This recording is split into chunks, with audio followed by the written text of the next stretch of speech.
I'm never really the guy that likes to come out into a post game because we do a lot of them. We do one after every football game, we do them after a lot of baseball games. I never like coming out here and never really do come out here and talk about officiating or umpiring. But tonight, I think I'm going to make an exception to that rule. Now, officiating did not make Haley Van Lith shoot some of the shots that she had that were really off. I think she had an off night. She did have a couple of big buckets. She had 1-3 at the end there to tie it, but a couple of passes that would lead to Angel Reese getting fouls. This team does not have a bench. That is the moral of this game. That is the moral of this story.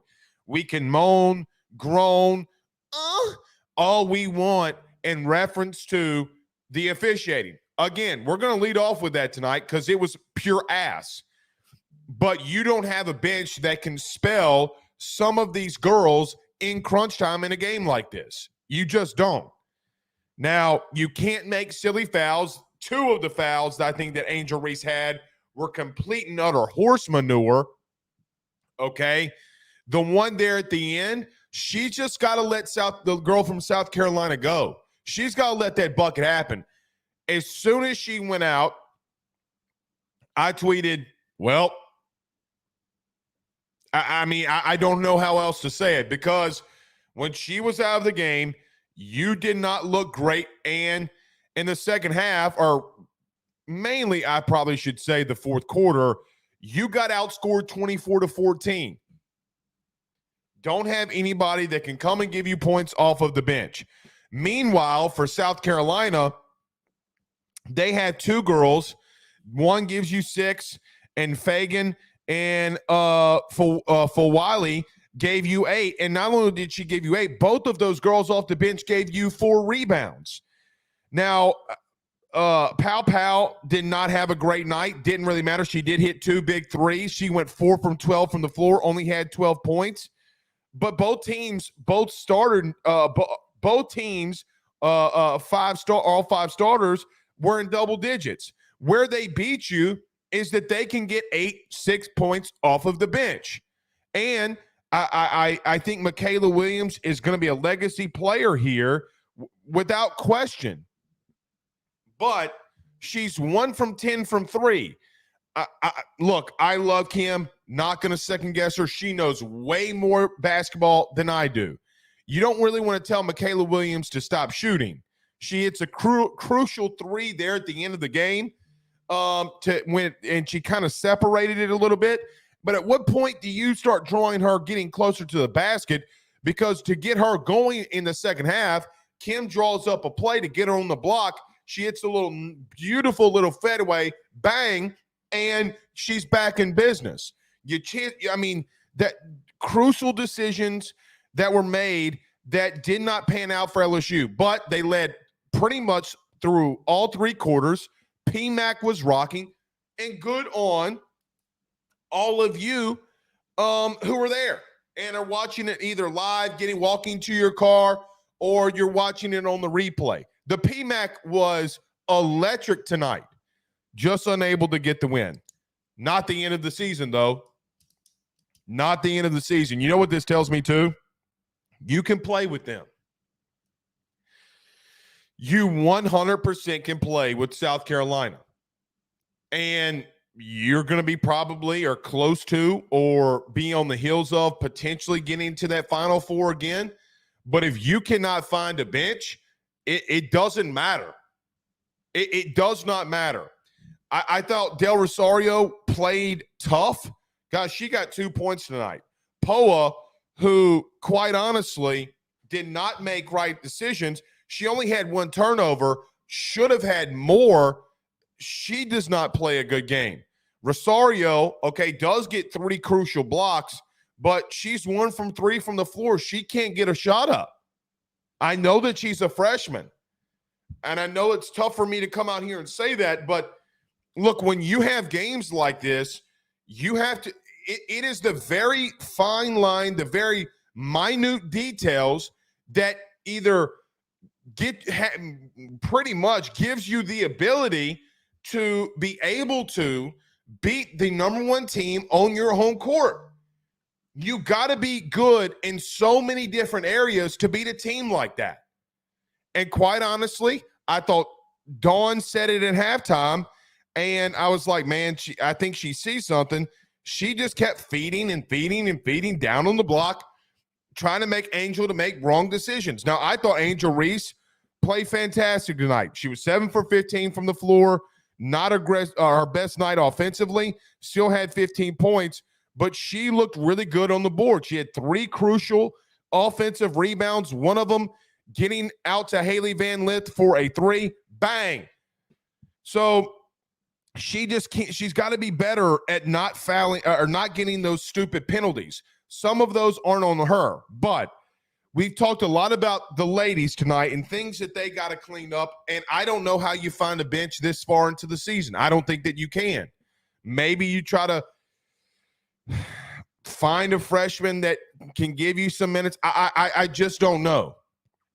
But as I said to lead off the show, I am not the guy that comes out here and likes to talk about officials. It's not me. Don't like doing it. But tonight I'm going to make an exception. Guys, they were horrible.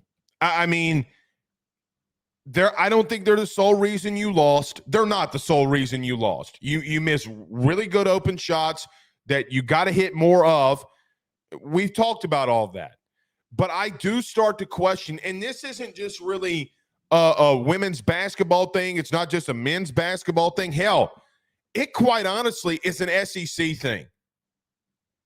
Because whether it's in football, whether it's in baseball or basketball, men's or women's, I got to be honest, the officiating or umpiring for the SEC, I want to say probably since since we started AYS in 2017, or 2016, it has gone so massively downhill, okay?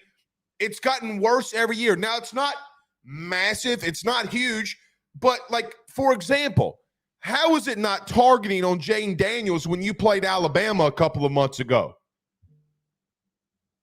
I mean, Anissa Morrow on a turnaround tonight, who, by the way, I thought played great. I thought she played amazing, but Morrow hits the turnaround and her jersey's being pulled on and you don't call anything. Del Rosario getting absolutely beat alive, but she's getting just absolutely hacked underneath the rim and there's nothing to be called. And then when you go on the opposite side of the floor, she's just putting her hands up, and before contact's even made, guys, they showed it on the freaking replay. Before contact is even made, the whistle's being blown for a foul. That's why Kim's losing her shit. I don't know what to tell you. Look, you're going to have to deal with it because I can come out here, yell, scream, get mad, be pissed, all of that. I am. I'm probably just as pissed as you are. But what can I do about it? There's not a goddamn thing I can do about it because ever since we've started this show, started AYS, the SEC officiating has gone downhill. Greg Sankey's got to fix this. He's got to look and say to himself when, if Scott Woodward picks up the phone and says, hey, Greg, it's Scott, or who he really works for, William Tate, who loves basketball, the president of LSU, picks up the phone and says, hey, Greg, I got a little bit of an issue. Do you want to know what that issue is? A couple of months ago, Jane Daniels got targeted upon against Alabama. You didn't do shit about it. And then last night for women's basketball, you made your officiating crews made shitty-ass calls. I don't know why I'm still holding my phone to my ear, but that's what he's got to do. Like, what do we got to do for fairness around here? Nothing, really. There's not anything you and I can do. Meanwhile, it'll just continue to get bad and continue to be horrible. One final thing. I'm going to get blasted on this. I'm going to get blasted. Here is a precursor to what I'm about to say. Number one, I love Kim. Number two, she is obviously already in the Hall of Fame. I'm not going to, she knows so much more than me. But just as an opinion, I did question some calls down the stretch. I did. Maybe she saw something that I did not. And she knows more than I do. I'm not going to be the human being to say that she did something wrong. Now, I think that she had to alter some things because of, number one, Angel Reese not being there. But number two, Poa and Haley Van Lith made some really bad decisions down the stretch. So even though I may think that she maybe had some questionable calls, I think a lot of that had to do with, I don't know if she trusts the two girls that she has running the point. I really do not. I think Haley Van Lith is a 2. I think she's a 2 guard, but you can't take Flaugier out off the court because she plays amazing defense, had that crucial 3 earlier in the game. I think it was the second or third quarter. I can't remember. I think it was the second quarter. My memory's slipping. But I don't know, man. I legitimately don't know. I just don't know, though, what you can do about this officiating. I hope Kim goes in her post-game press conference and rips them alive. She's going to get fined if she does it. But I got to start asking the serious question. If I am one of these coaches in the SEC, I don't know if all of these coaches don't start banding together and start asking the simple questions of, hey, let them fine all of us because this has to stop. This 1,000% has to stop.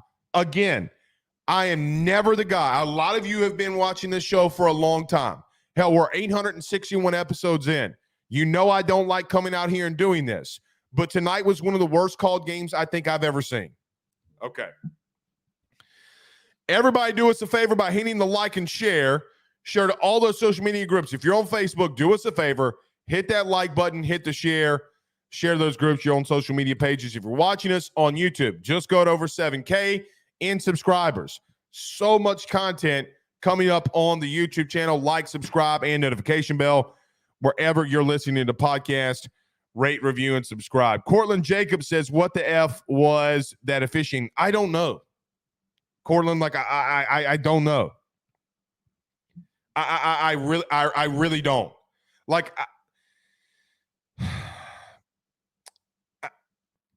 I don't know what explanation I can give. Like, I'm from a guy who talks for a living, I'm somewhat speechless. I'm 1,000% speechless. Let me say this, and when we'll continue to be get rolling. Also, things that we have to talk about tonight. Yes, I know that we're 17 minutes into the show, and the Kayshon Boutte news has happened. Believe you me, we're talking about Kayshon Boutte here tonight. Let me do this. Let me tell you about our good friends over at betonline.ag. Guys, I know this is kind of probably a bad night to mention this because of something that we have to talk about, but BetOnline had nothing to do with it. I can promise you that.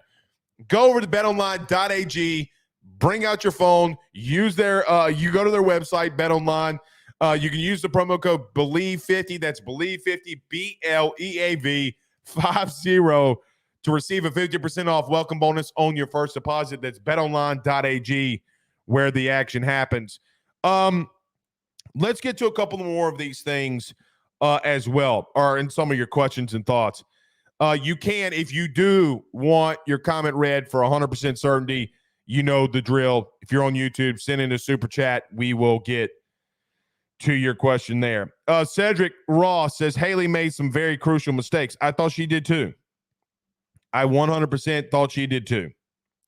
Down the stretch for sure. Sherry Berry says it was obvious the refs were trying to get sit Reese down. So let's talk on that. Look, when I talk about the refs, and I said this, like, to Sherry Berry's point, about 3, 4, 5 weeks ago, right when Angel Reese, or whenever it was that Angel Reese came back, after the Southeastern game, and she came back, she was a part of the team. You and I, for a very brief 5-10 minute discussion, talked about this. For whatever reason, it kind of got laughed out the room, but regardless of that, we got to discuss it here. I think Kim, hold on one second, making sure we didn't get okay. I think that Kim, and I would assume this probably has already happened. Kim has to sit down with Angel and tell her that she's public enemy number one. I am convinced, I am 1,000% convinced that of all people that play women that play women's college basketball, the public enemy number one for a lot of people is Angel Reese. After what happened last year, and she hits the John Cena, you can't see me. You can't see me. And everybody like Dave Portnoy lost their godforsaken minds. Keith Olbermann, the freaking Rudy Poo that he is, don't really like to get in politics, but him saying what he did about Angel Reese, he deserves to be on the Rudy Poo list. She is and has been, at least in my opinion, from the way that I view it, because of the ticky-tack BS calls that happen against her, I start having questions. Like, hey, man, I watched a lot, almost every single game last year, other than like 2. One, when I had a birthday party for one of my children, okay, or maybe not birthday party. I forget. We had some kind of party for the kid, okay, or the kids. I don't even remember what we had. And it was on the TV, but couldn't really watch it. And then we had a parade or something early in February that we didn't do it. We actually had it again this year. I don't miss games ever. Men's basketball, women's basketball, football, baseball. Don't miss games. Last year, I would bet almost every single penny in my banking account that would say, Angel, like, this didn't happen a year ago. Angel Reese didn't get hit with these ticky-tack calls until after the national championship game. Maybe, I get labeled a sports conspiracy theorist. I don't think that I am. I don't think I am on this one. I just, like, if somebody put up, and people on social media do this all the time, if I put up every foul that Angel Reese has gotten this year, we would all look at it and say to ourselves, yeah, that's pretty ticky-tack. That 1,000% is ticky-tack. All right, let's look at something else really quickly just to run through the game, and then we'll get to Kayshon Boutte's absolutely just chaotic situation. All right, so here's the box score via our good buddies, I guess you could say, over at the worldwide leader in sports, ESPN. So obviously the score 76-70. South Carolina stays undefeated, 18-0. LSU falls to 18-3. Look, as we look at the team stats here, a lot of even statistics. Look, LSU 6 of 18 from behind the three-point line. South Carolina 7 of 20. South Carolina only hits one more shot than you do. They do hit 3 more rebounds. Do hit 3 more free throws than you, and it's a 6-point game. So they have 1 more 3 more free throws, and a team like LSU. And here's the thing, too, that I want to point out. LSU, for just people who haven't watched LSU all year long, LSU leads the country in free throw attempts, mainly Angel Reese. Why did they not lead it tonight? They were getting fouled left and right. So they only had 9. Look at this. 9 free throw attempts. They got to hit more than 4. I'll give you that. But the team that has all season led themselves to the free throw line. And what was the stat? Did y'all hear that stat tonight? That LSU has more free throw attempts. It's such a massive separation from 1 to 2 that the only bigger separation is from 2 to 77 on how much more LSU shoots free throws than everybody else in the country. Now, LSU did shoot a lot more threes than they normally do tonight, I think by like 8 or 9. The whistle just got swallowed a lot. I don't know what else to say. So South Carolina beat you by 6. They hit one more 3, and they have 3 more free throws. That's the game. And the ticky-tack officiating. That 3 at the end, I think it was the Hall girl there at the end. Bree Hall there at the end that hit that one in the corner. That was a dagger. That was the dagger. I got up and walked into the studio. I was like that, I don't know. One other thing, too, in reference, I see a lot of people debating and talking about Angel. One thing that I think we need to mention, too, I'm not saying this happened, but when Angel Reese fouled out, I was like, is she so exhausted that I don't know, because she was already cramping. I was like, man, did she do that? Like, why would she do that? She knows that she has 4 fouls. Why would she do that? I don't know. I don't know. It's a head scratcher. But I'll tell you this, in a crazy way, now you know.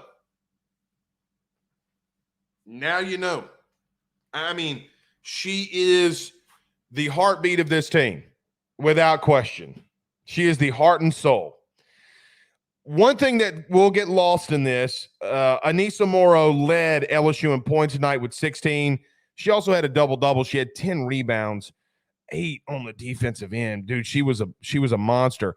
The thing that I think Anissa Morrow did tonight was when South Carolina would cut it a little bit closer, she had those 2 big steals, especially the second one, the second one that she had in the second half in the fourth quarter, okay, that led to was the Michaela Williams 3, the only one that she had on the night.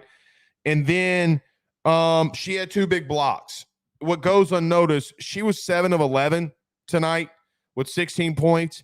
There was a lot of me that was screaming throughout the game, get 24 the ball and get out of her way. Get 24 the ball and get the hell out of the way. I do think personally, okay, they need to start feeding her more. They need to start telling her, hey, take over some things. I would rather Anissa Morrow, who has shown she can go off in any given moment, versus a really bad shot by Haley Van Lith. Another thing, remember right before half when LSU had the ball, she's got to run the time off the clock. She's got to run the time off the clock there. So,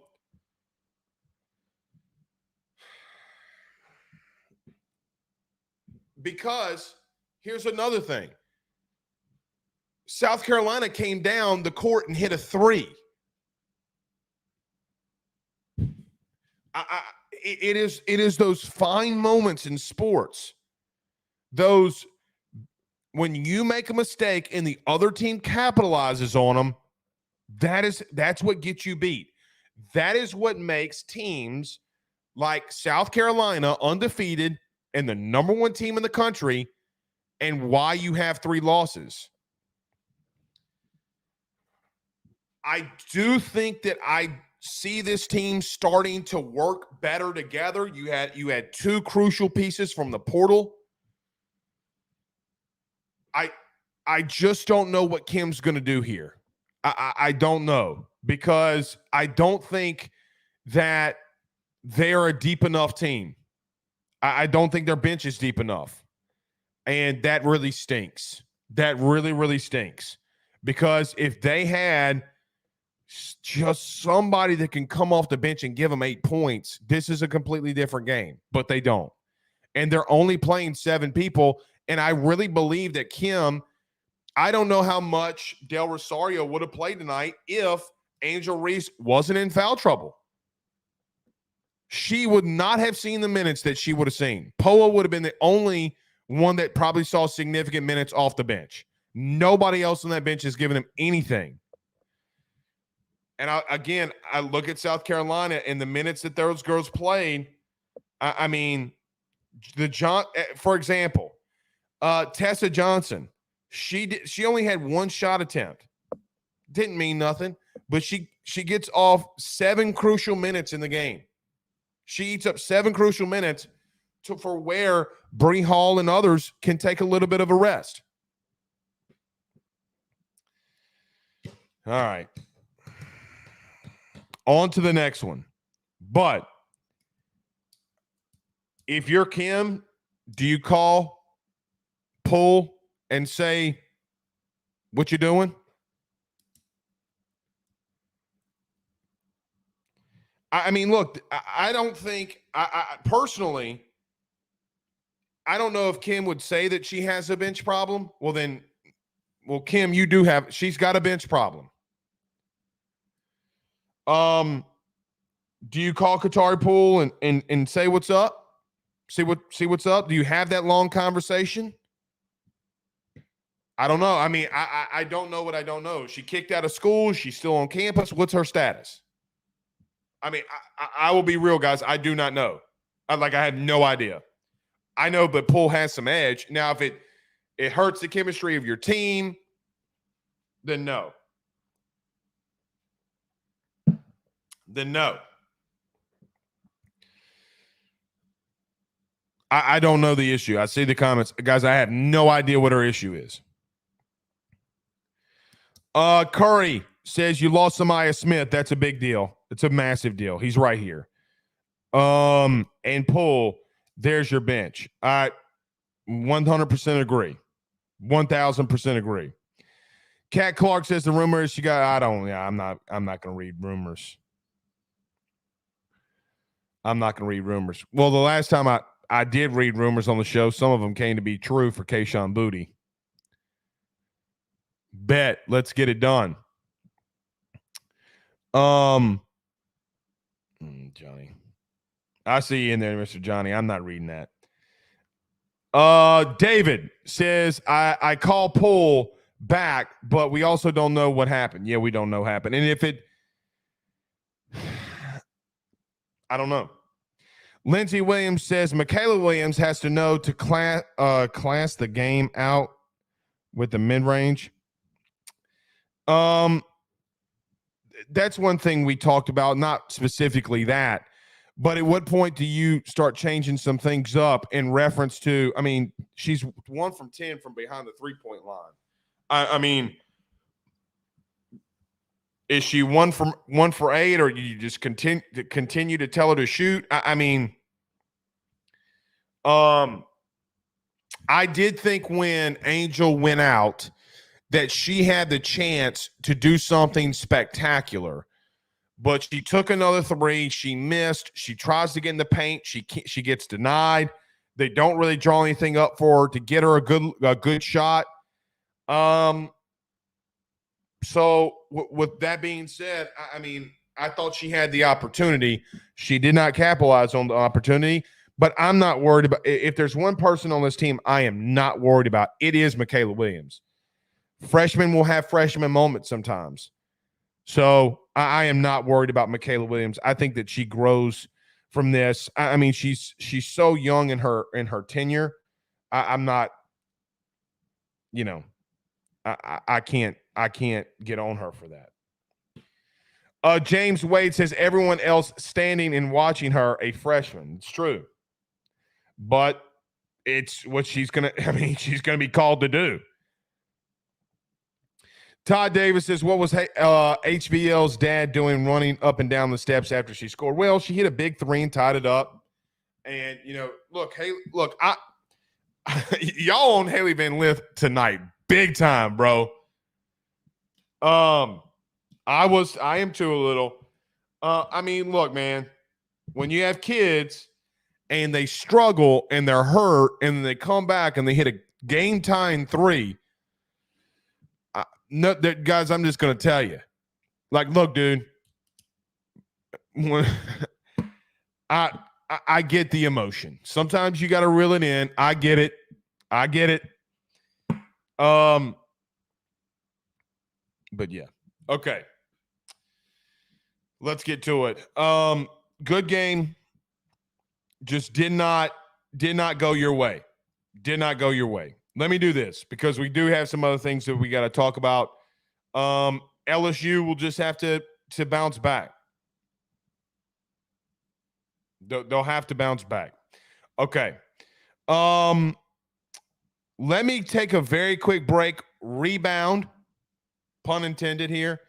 Kayshon Boutte arrested today and turned himself in to East Baton Rouge Parish Jail. If you had not heard that, I'm assuming that was probably a little bit of a shock to you. By the way, my son Ben gave me this little drawing. It is going to stay right here it's going to stay right here. Kids, man, you got to love them. You got to love them. Okay. In case you missed it, Kayshon Boutte got arrested for a betting scandal. We will talk about that next. Everybody do us a favor by hitting the like and share to all them groups, share everywhere. How does this affect LSU, which is probably what you're all worried about and what we probably need to discuss about most because of those actions. Taking a quick break. We're back next. Don't go anywhere.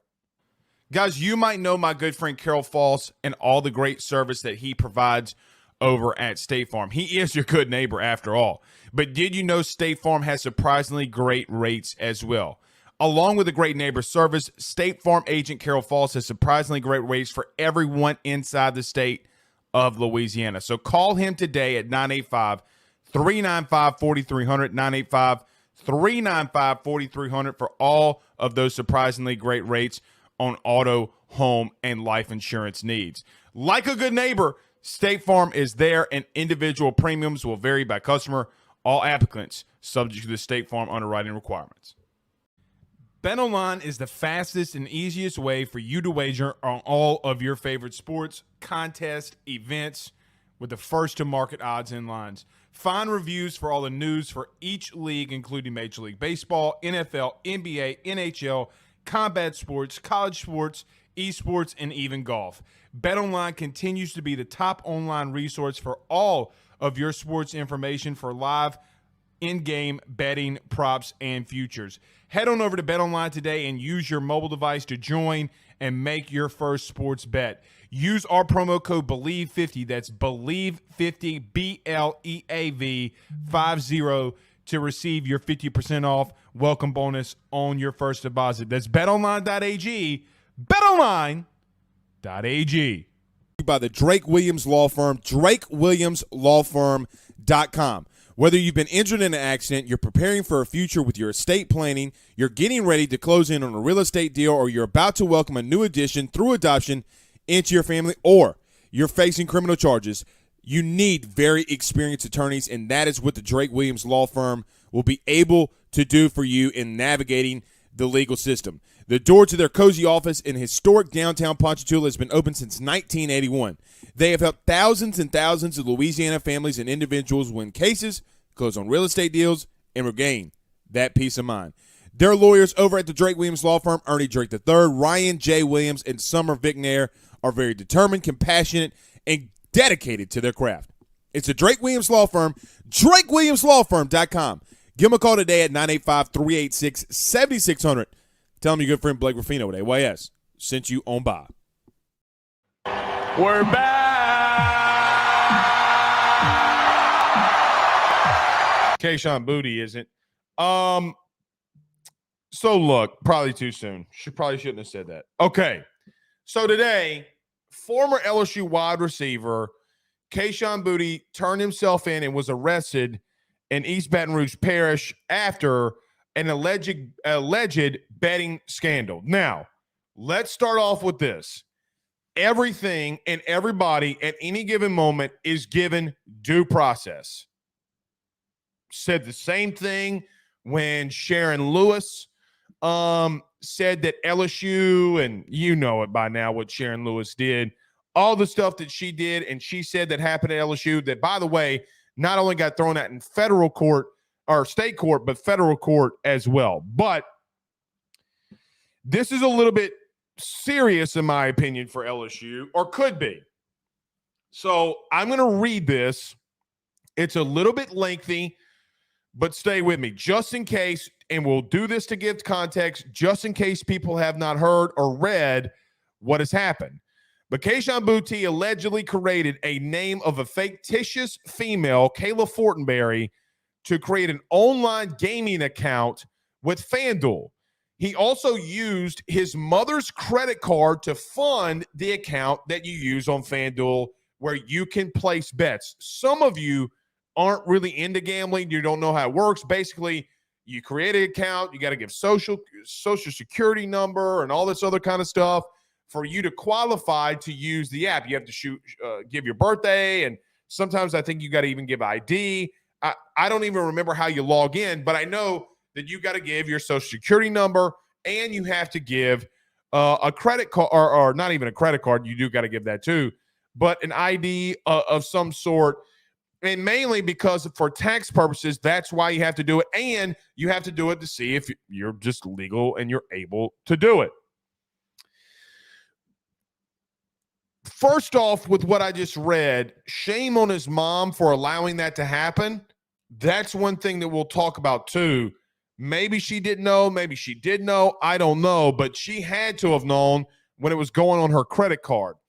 But 17 wagers were made on NCAA football by Kayshon Boutte, which included 6 of them regarding LSU football in between the dates of August the 28th, 2022 and October the 9th, 2023. The warrant states of those things inside or that he betted on with LSU football. We talked about the 6 of those wagers being with LSU, including one where he did bet on himself in the LSU game in 2022 versus Florida State. Boutte allegedly placed one bet that he would personally score at least one touchdown in the game and another bet that he would score or have over 82.5 receiving yards. According to the warrant that was issued by the Louisiana State Police during 2022 and 2023, Kayshon Boutte deposited a total of $132,147.53 into his account. Remember that. Boutte won a total of $556,000 roughly, but used most of that money to make additional bets. He only withdrew around $50,000. Here's what I'm going to say on the Kayshon Boutte thing. We'll talk a little bit about LSU and what could possibly happen with them. Number one, I do feel a little bit bad for Kayshon in the sense of I just don't know if anybody or someone was guiding him in the right direction. I know Brian Kelly tried publicly when even at times when we were at practice and Kayshon would be getting frustrated about something in 2022. But when he did get injured against Kentucky in 2021, when Ed Orgeron was still here, I do think that things for him started to spiral. But just because things started to spiral does not mean that his actions don't have consequences. Again, Due process has to play out here. Allegedly, all of those things happen. We'll have to see how it all plays out. One thing that we didn't read in that affidavit was that he had a username on his account on FanDuel that was at Kayshon Boutte 01. I mean, come on. Like, right? Like, dude, come on. But I got to say something because I do think this regards the current state of Brian Kelly and LSU. Brian Kelly, from the media, took a lot of criticism on Kayshon Boutte. Now, I'm old enough to remember when Kayshon refused to go to rehab after his injury. I'm old enough to remember that he was technically suspended 2 games last year. One, I would assume that was, it was the birth of his child, but I would assume that's a game that LSU used that he got suspended on. But I don't know. But regardless of the games or when it was or when it wasn't, Kayshon Boutte did not play in 2 games in 22 after the jersey signing scandal that kept guys like Mason Smith out in the beginning of the game or beginning of the season last year against Florida State in Orlando. That's 2.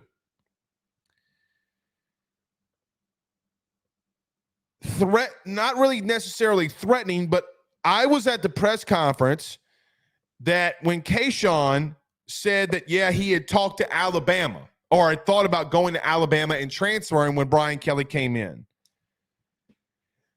There was a lot of people out there talking about during that time frame that LSU was behind in NIL. They didn't have anything going.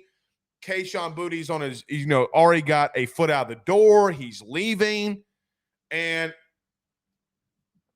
look, I took a lot of criticism on this, and a lot of you that are normals in here every night know I said let him walk. Because there were just so many things. Like, guys, he wasn't even trying to better himself by going to rehab. Now, the potential first-round pick, I get maybe he thought he lost a lot of money, couldn't get back to where he was. I get it. But some of these bets were placed at LSU football ops. And not only are you putting yourself in danger, not only did you create chaos for yourself and your team and your teammates and coaches when you were doing all those other things, okay? But he was and had been a little bit of an issue. He had some situations that I would assume, I hope, that maybe in the future that he looks back on and says, I should have never done that. Now, I would be surprised if the NFL doesn't release a statement, if the New England Patriots don't release a statement, and I'm sure he's cut and will never play another game in football ever. I highly doubt Kayshon Boutte ever plays in the NFL again, and that is a shame. How did he get $132,000 though? When he was in college? You mean to tell me that a 21-year-old kid had $131,000 lying around? Now, NIL is a prevalent thing. But how can LSU be so far behind when you're leading, or at the time, what you thought was the best player on your team? How did he have $132,000 in cash laying around to go put into account at FanDuel? And then what's even crazier, I bet my man actually won a lot. I mean, my man turned a serious profit. Here's the biggest thing for me. Because against Florida State, now we got to find out what happened here. I'm sure we will find out soon enough. let me rephrase this and put it in a different way. We do know that Kayshon Boutte bet on himself a lot like what Pete Rose did against Florida State in 2022. Well, there's 5 other games and 5 other situations that he bet LSU on. The first question that I had was, because of the play that Kayshon had last year, did he do something to affect LSU? Did he? Did he? I don't even really want to say it, but I think what a lot of you are asking, did Kayshon Boutte shave points? And if he did, and LSU was only made aware of it in July, they did not know. And I do believe that they did not know. And we'll get to that reasoning why in a minute. I want to know what happened with those other 5 bets that he placed. Because if he is shaving points, I hope he's not. Guys, I hope he is not. But man, if he was, that is so awful.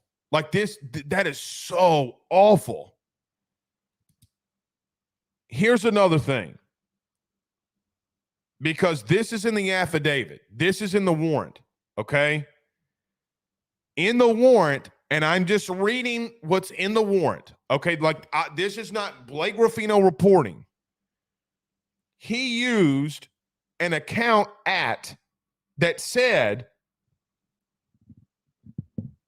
at Kayshon Boutte 01. Guys, that is so unbelievably crazy. So unbelievably crazy. Why would you put that on there?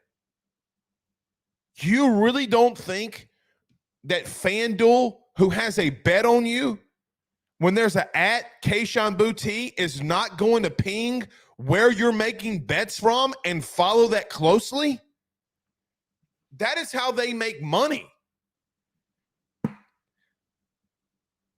Look, what I'm about to say, I'm just going to briefly touch on. I am a parent. I have no idea if his mother had any idea, or maybe he stole her credit card or used her credit card, used her information. Maybe she was in the dark on this. I don't know. But man, how does she not know of a credit card that's in her name that I would assume, okay, she just had a credit card when you're going to, guys, all my credit cards are right here on apps. I mean, I see all of my credit cards and how much is on the card, how much I monthly have to pay if I do have to pay. I actually pay all my bills through a credit card, then pay it right back to gain credit. Maybe some of you should do that. It helps you with your credit. How do you not know that you have $132,000 debt out? And it's not like he paid any of it back. Because he paid none of it back off that credit card. Now, let me back up. Maybe he did. Maybe he was using other things to pay that off. But he never withdrew anything when he placed that FanDuel or put $132,000 or whatever it was in that account. And I just got to tell you, how much in NIL was he making for having $132,000 laying around? Now, I'll give my man this. I'll give him this. Dude placed some serious bets, and dude, I'm just telling you that him putting in $130,000 and netting $500,000 is ridiculously amazing. Most people that are degenerates and that gamble for a living on sports aren't that good, especially in that time frame. But here's the thing that really gets me. The thing that gets me the most on this Kayshon Boutte thing is not that he was placing bets. To some extent, the money and the amount of money, the $132,000, because of the age that we live in NIL, actually isn't what surprises me. Can I tell you what surprises me? That he made over 8,900 bets in the time frame of August of 2022, or excuse me, May of 2022 until parts of 2023. Guys, that's over 684 bets a month. That's about 8 bets a day. That is unreal. This man had to be betting his ass off.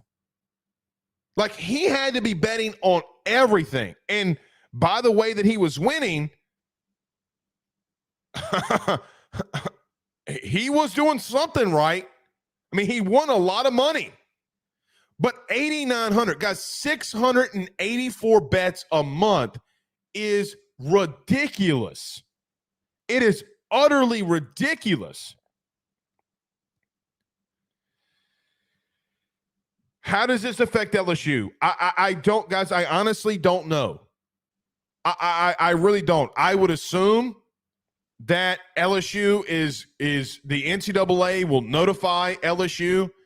I really don't even know what they can do because LSU did not allow this. LSU is not going to allow that. This isn't like a recruiting violation. This isn't a violation that the team or the university did. This is something that the kid did. And quite honestly, if it comes out that Kayshon Boutte was shaving points, I think it gets LSU in the clear. I just don't know how this can be turned on LSU because look at Alabama baseball as an example. I mean, Alabama, their investigation was on. They hit the coach. They gave him a show cause, all this kind of stuff. Got fired, can't come back to college baseball. I just don't know what you can do to LSU. I don't think fans need to necessarily worry about if anything's going to happen to LSU. I really don't think that there will be any action. But LSU was notified in the summer, the July of 2023. Stay with me here because I think that this is extremely crucial. In July of 2023, LSU was notified by the Louisiana State Police that they were investigating Kayshon Boutte, okay, about this alleged sports gambling situation.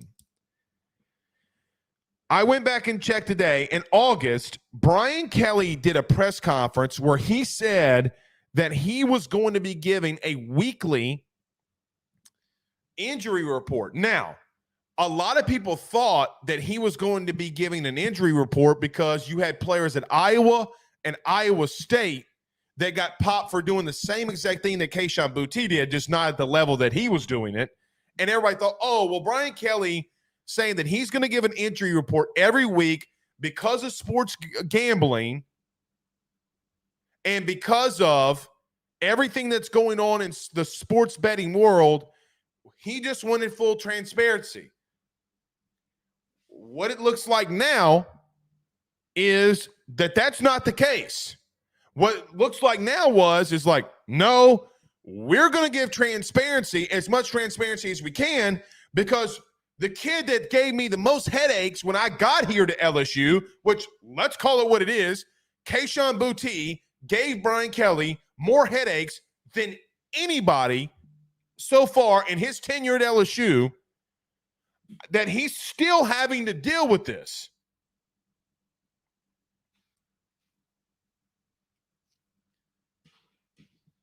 At some point, there's got to be repercussions for the actions of people. Again, due process has to be played out here. But I just want to remind everybody of two massive things. Remember when the scare was LSU was behind in NIL? Remember that? It all transpired because of Kayshon Boutte. A lot of you diehards will remember that. There are so many things that go on behind the scenes that none of us know. None of us. And some things, some of us who it's our job to figure things out. Guys, why do you think that, as blunt as I am, come out here sometimes and say, guys, I don't think that's the right move, and goes against the norm. It would be easy for me to come out here and everything that fans agree on, just to agree with you, to get likes, clicks, notification bell. All of that for me means more money. Sometimes consequences have to be met when you say things and stick up for things or people that, guys, quite honestly, I just don't know. Kayshon Boutte shouldn't have been shown the door.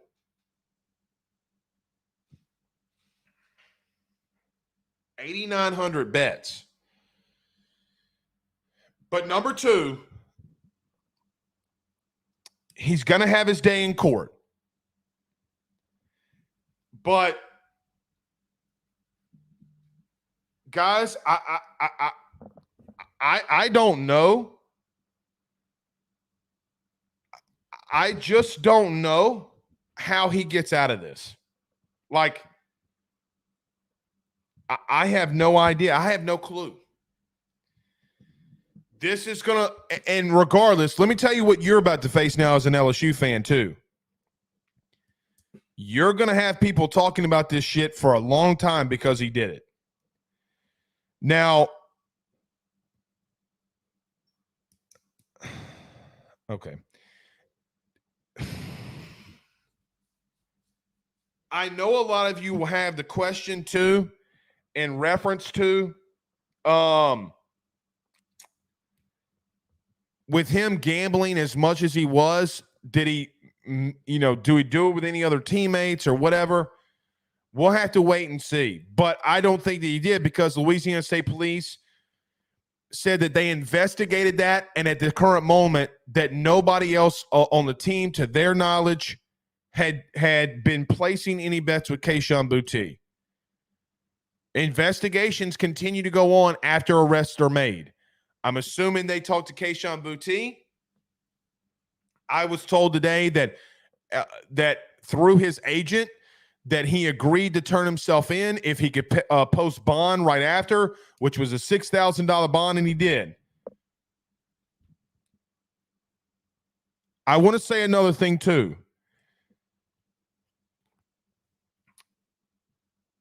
I know that this is going to sound awful.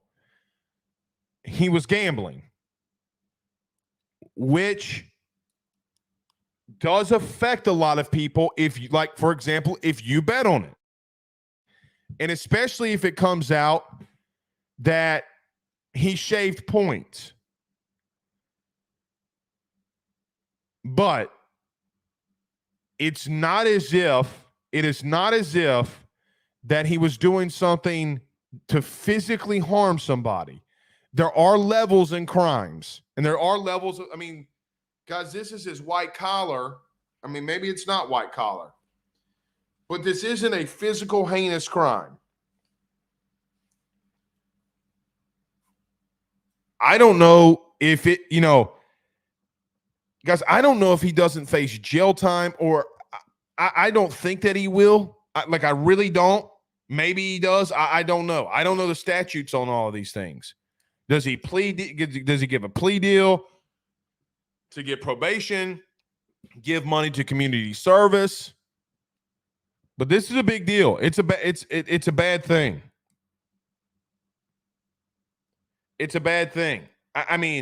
Point shaving in football, I see the comment, which is really good, from Rick Kelly.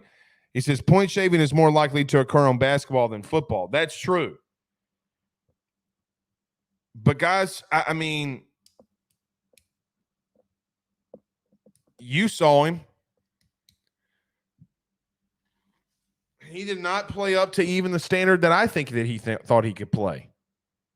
So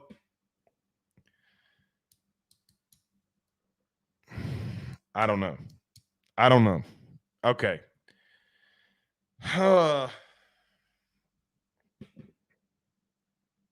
Jeez and Pete. I just don't. Man, I don't understand it. And look, I'm going to say something that's so awful. Okay? Here's something that's so awful.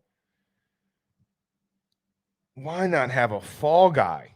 I know that's so crazy and awful to say. It is horrendous to say. It's so bad. But there's so many people like, hey, man, give somebody cash and let them do it through their name and y'all have a deal. And don't put your freaking name on it. Like guys, that is so dumb. So dumb. All right. I'm sure we will, which we don't normally do, but I'm sure we will do a show tomorrow on Friday. Maybe do one midday. I'm sure we'll talk about it a little bit again there. But yeah. Okay.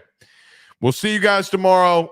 We'll talk about the alleged DT that LSU is pursuing from the junior college ranks tomorrow, but getting a little late. We could talk about that more in detail then. Until then, we'll see you guys tomorrow, man. Peace.